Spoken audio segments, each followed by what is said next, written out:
Okay, so let's unpack this. We are diving deep today into 5 really tiny words. Right. They're kind of the scaffolding of the English language. I mean, they're absolutely necessary. You use them hundreds of times a day, but let's be honest, They're a bit boring. they're so boring. They're the utility tools, the workhorses of conversation. And a workhorse, well, it gets the job done, but it definitely lacks a bit of grace. Grace, precision, yeah, exactly. We're talking yes, Yeah. no, sorry, thank you, and go. The big 5. And if you're a learner, or even if you're just aiming for that, that higher level of fluency, The kind that makes you sound articulate, not just repetitive. yes, then this deep dive is, well, it's your shortcut. We're going to give you more than 30 specialized alternatives that really unlock new levels of nuance. Our mission here is to move you from just being understood to being, well, expressive.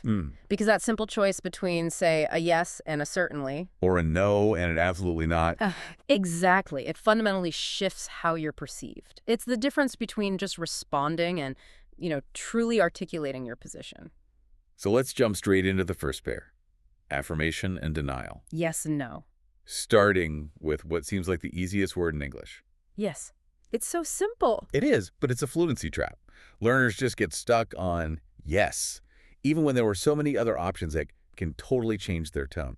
We got 7 ways to replace it. And the initial challenge, I think, is that most of the common alternatives are purely informal. They're just spoken English. Yeah, you won't find them in a formal textbook. Not at all. And that's why, learners sometimes get this confused look on their face when they first hear the really casual ones like yep and yup. Right. Yep is that standard clipped informal acknowledgement. The spelling just reflects how we say it. And yep is very similar, maybe a little more American in its sound, but, they're both completely understood everywhere. Right. They're the quick agreements you use with a friend in the hallway. But then you have, yeah. Now, I genuinely believe that if we recorded every conversation today, Yeah, it would win. yeah, it would absolutely be the most common word of affirmation. It's just so much easier to say, it's more casual, and it has less emphasis than a full, proper yes. You're signaling comfort, familiarity. Now, moving up the formality scale a little bit, especially if you're responding to a request. Right, a request for an action. That's where we get to that. Right. Certainly. It sounds so professional, so willing. Can you handle this project? Certainly. Strong agreement. And then there's the Americanism that's just taking over the world. Sure. You hear it everywhere now. You do.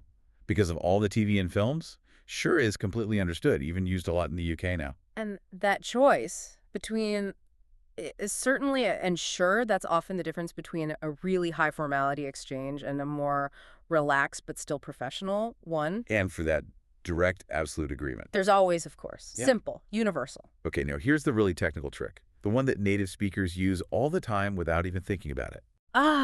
Echoing the question, using the auxiliary verb. Exactly. It's such a powerful tool. Instead of just a flat yes, you've understood the question by using the right verb.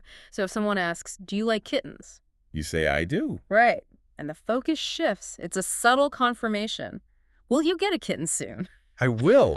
Have you bought too many kitten toys? I have. It just sounds cleaner, more natural. That is a brilliant takeaway for you, the listener. Using that auxiliary verb trick just immediately elevates your response. So let's flip the coin. Let's look at no. This is a whole different ballgame. It really is. The feel is completely different because saying no often means, managing a relationship or showing reluctance. That's the key difference. The yes alternatives are mostly happy agreements. Right. The no alternatives, Right. they force us to deal with refusal, with denial. The context just demands more emotional phrasing. We'll start at the informal end again with nope. The counterpart to yep. Exactly. And I honestly think that idea we heard, that nope might be used more than no in casual chats. It's totally plausible. We really do need that scientific study. We do. But staying informal, for disgust or disbelief, we have nah. Nah is very strong. For And definitely not formal. oh, never with your boss. Never. It's for that personal emotional rejection. Do you think that team will win? No. Exactly. And for those times when you need just uncompromising denial, The big guns. you bring out No way. It's so forceful. It just screams surprise or indignation. And if you need that strong refusal, but maybe in a slightly more measured professional tone? That's where the word absolutely is so popular right now. Absolutely not. Or certainly not. Those are powerful formal refusals. If you need to stop something in its tracks, officially, that's your phrase. Okay, now this is interesting. This is where no starts to bridge over into our next section, into sorry. It's a cultural bridge, for sure, Yep. specifically a British one. It is. The word sorry can function as a complete refusal. You don't even need to say the word no. Yeah, a friend asks, are you coming tonight? And you just reply, sorry. And that's it. Message received, refusal complete. And if you want a more detailed, apologetic no, especially in a professional setting, Unfortunately not. Or, my favorite, the beautifully nuanced, I'm afraid not. that's where learners can get tripped up. They do, because it has nothing to do with being scared. Yeah. It's an idiom that just means, I regret to tell you this, or I'm sorry to be the bearer of bad news. It softens the blow. It shows empathy. And what if you genuinely wish you could say yes, but you can't? Then you can use if only. It's short for, if only I could. So, can you help me move this weekend? If only. It implies you're unable to, without having to give the harsh, I can't. And for a less direct denial. You could say something like, not likely, which is a soft way of saying, I don't think so. Or to decline an offer specifically. The very efficient I'll pass. Short for I'll pass on that. It's a quick, casual, but definite no. Okay, so that gives us the entire spectrum of agreement and denial. Now let's use that cultural bridge we just talked about and move fully to our second word, sorry. Sorry is a powerhouse. It's a social lubricant, especially in the UK. Oh, definitely. But if you use it for everything, it loses its power when you really need to apologize. The alternatives here fall into two main camps. Admitting serious fault. And the quick, casual, oops. Let's start with the serious stuff. Admitting you were wrong. You have to go beyond just the word sorry and actually name the action. Right, so you can say, I didn't mean it, or I didn't mean to. I didn't mean to interrupt your presentation. It's specific. Or for, really poor judgment, you need phrases that own the mistake, like, it was wrong of me, or I was wrong too. The source material had some great examples for this. You did. It was wrong of me to put your red knickers in with the white shirts. You have to say that when you've turned someone's wardrobe pink. You really do. And for those really high-stakes errors, the big cultural mistakes, I should never have. I should never have worn a white bridal-style dress to your wedding. Yes. That phrase shows you understand the taboo you just broke. You get how serious it was. And now we contrast all of that high drama with this super casual Americanism that's just everywhere now. My bad. My bad. It's so popular so quick. But there's a risk. That's the real question for you, the learner. Where are the boundaries? Can you use my bad with a client if you just forgot an attachment? I would say no. You should only use my bad with friends or in a very casual workplace for tiny mistakes. Like spilling coffee. Exactly. A typo. Forgetting an attachment for a client, saying my bad, can sound really dismissive. Obnoxious, even. Your apology has to match the crime. That is such a critical takeaway. Use the right tool for the right job. Okay, let's shift gears from regret to pure appreciation. Thank you. Yes, and this lets us communicate not just that we're grateful, but the depth of that gratitude. We need phrases that show how much someone's help really meant. When someone saves your day, a simple thank you just falls flat. It does. That's when you need the extreme gratitude phrases. Oh? Things like, you're a star, or you're an absolute star. That's high praise. And of course, the universally understood, you're a lifesaver. Yes. When someone finds your lost phone on a train, They have saved your life, or at least your emotional life. very similar to that, is I don't know what I'd do without you. These phrases really make the appreciation feel so much more personal. Now, for those of you who get a lot of compliments, you need a way to avoid just saying thank you over and over. A rotation phrase. That's where I appreciate that, or I appreciate it comes in. It's professional, it's sincere, and it acknowledges the compliment properly. And now for the one that sounds like a criticism, but is actually high praise. You shouldn't have. Yes, when someone goes way above and beyond, buys you a big gift, puts in a ton of effort, you say, you shouldn't have. But you have to say it with a smile, with warmth. Absolutely. Because it means, thank you so much for going to all this trouble for me. It's wonderful. It highlights the scale of their effort. Finally, we should touch on a few of those informal, regional British thank yous. These are so important for social fluency if you're visiting the UK. Definitely. The most famous is probably cheers. It's not just for drinks anymore. Not at all. It's a direct replacement for thank you from a shopkeeper, from a friend. Cheers, mate. It's everywhere. And then there's tar. Ah, tar. It's very informal, very regional. You hear it a lot with young kids because it's so easy to say.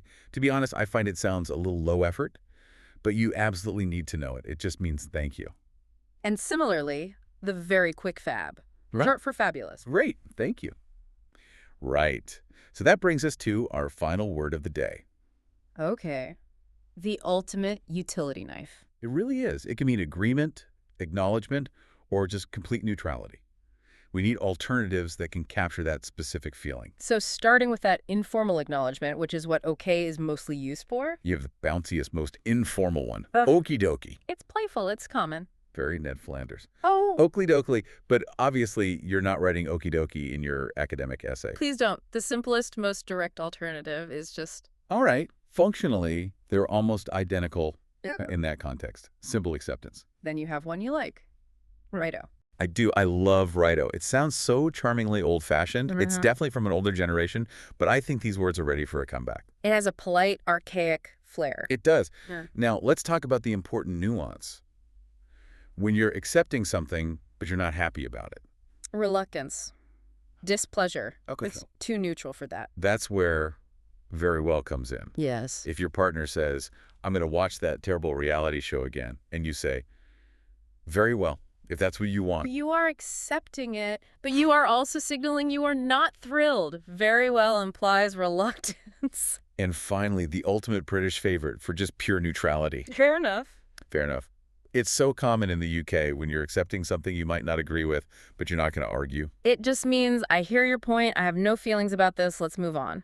It's a great diplomatic tool. So what does this all mean for you, the learner? Well, we've just gone through more than 30 specialized ways to get beyond those 5 repetitive words. Yes. No. Sorry, thank you, and okay. You're now equipped to handle casual chats, formal requests, sincere apologies, Yeah. all with much more precision and, well, depth. It's amazing how much the alternatives change the tone. Yeah. You go from the super casual, localized tar to the really formal denial of absolutely not. Every single substitution carries a social risk or a reward. We saw that so clearly with when to use my bad versus a proper apology. And that ability to tell the difference, to match the tone to the context, is what makes you truly articulate. Which, thinking about the source material today, it raised a fascinating question we wanted to leave you with. Oh, yeah. We mentioned that suggestion for a scientific study to see if an informal word like nope is actually used more often in speech than the formal standard no. That has such profound implications for how language evolves. It does, and it raises a question for you to explore. How often in your own daily speech do you rely on the most casual, non-standard words, the yups, the nopes, the my bads, versus the formal language you might read in a book? That's a great question. This casualization is happening everywhere. So think about it. What are the equivalents of these super informal words in other languages you know? And what does that linguistic shortcutting tell us about the speed and evolution of our daily friendly communication? Something to mull over until our next deep dive. We look forward to talking to you soon.